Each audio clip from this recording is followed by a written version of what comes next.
Cat.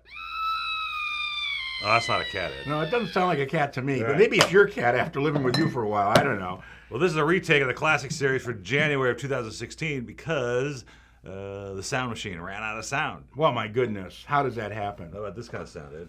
And we were just discussing, we were trying to discuss, 40 years ago, January of 76, we featured the Gewürztraminer from Mirasu and a Rioja from Marqués de Cáceres. Which actually, we discussed this, but both of those now to think about, Mirasu's Gewürztraminer became sort of a mainstay of Oh yeah, that was one of their forever. big deal wines. Right. You know, Marqués de Cáceres back then was a Spanish import, but is now one of the main shelf items in the Spanish section. Oh yeah, you almost can't have a Spanish section without Cáceres, Yeah, and it's great wine. Our friend Hubert, he brings that in. Hubert, yeah, I love him. He's a terrific guy. But I was also going to mention that back then in '76 in California we had fair trade, which means that you couldn't sell a wine for less than a certain price that was listed in the price guide that was sanctioned by the state of California, and more importantly, a wholesaler couldn't sell it for a different price to anybody else. I remember that. Yeah. I remember that because you go through Patterson's. The Patterson's book was like this thick. It was the Bible of wine and distilled spirits too, right? And that's right. So that's it. That's the price, and that's what you pay for, and that's the end. I go on the shelf, I take the wine, I open the box, and I look at Patterson, show what is it supposed to be, and I price it based on what Patterson was.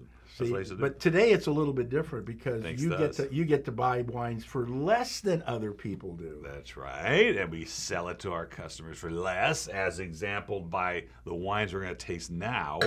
Yeah, because Illuminati. We just.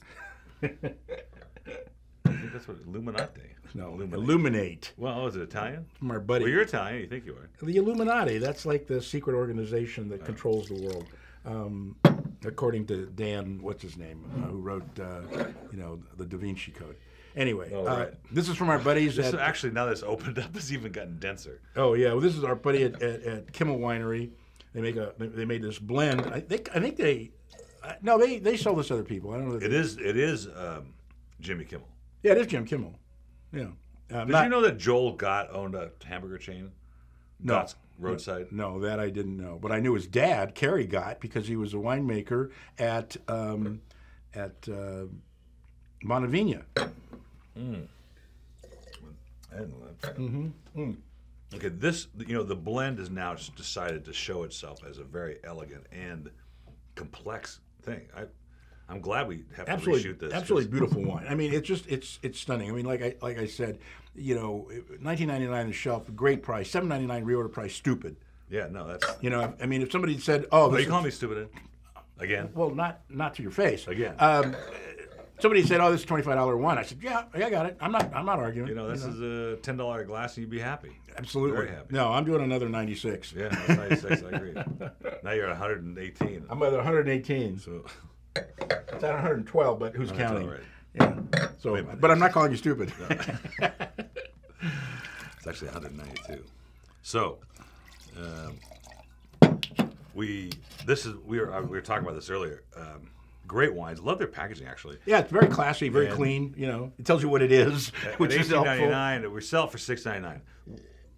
Their original price to me when they walked in here about 9 months ago was more than $7 a bottle. Yeah, and they finally came to me. Look, this Verdejo. We have a lot of it. We know it's good, but we're moving on. Blah blah blah.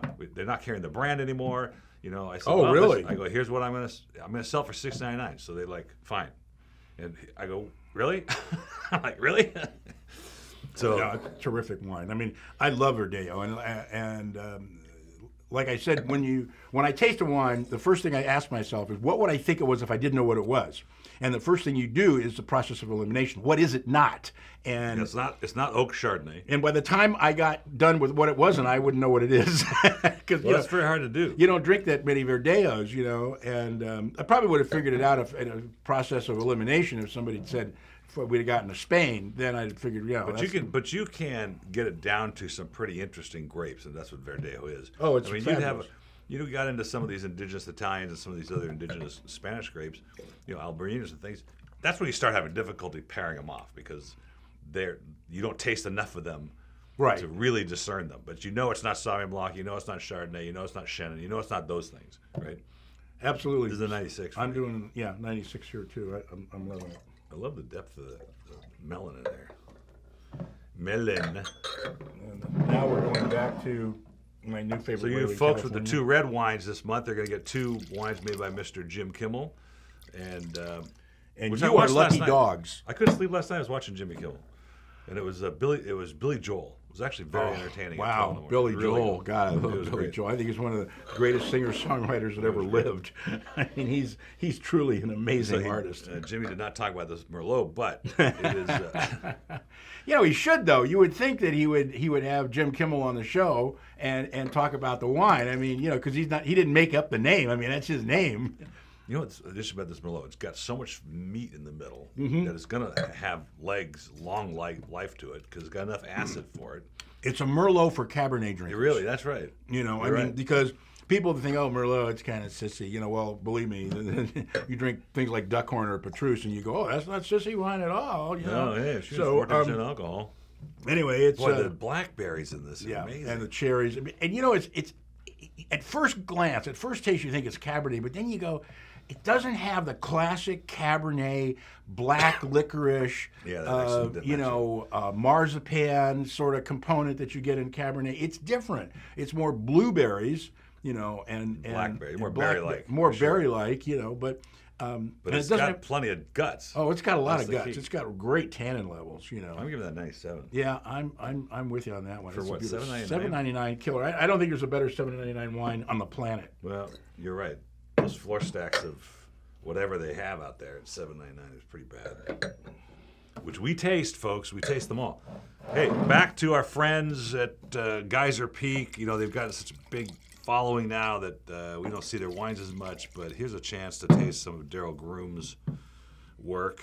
And this has got so much character to it, and it says peach and passion fruit, and I agree with that. But it's not sweet. It's just, no, it's not sweet. You'd think that in a blended wine in the lower end of the scale, but it's pretty. It's still got some real stuff going on in there.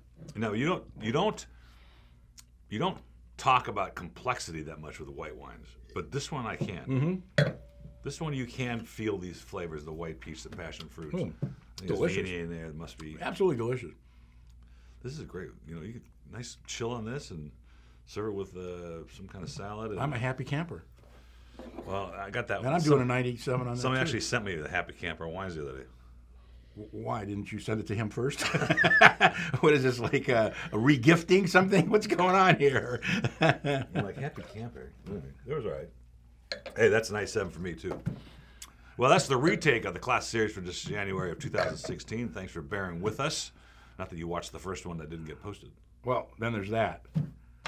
I love when he brings up stuff that they don't know anything about. That's supposed to be glasses breaking. Broken glasses. Yeah, which is what I'd be doing right now if I had to keep watching this. Cheers.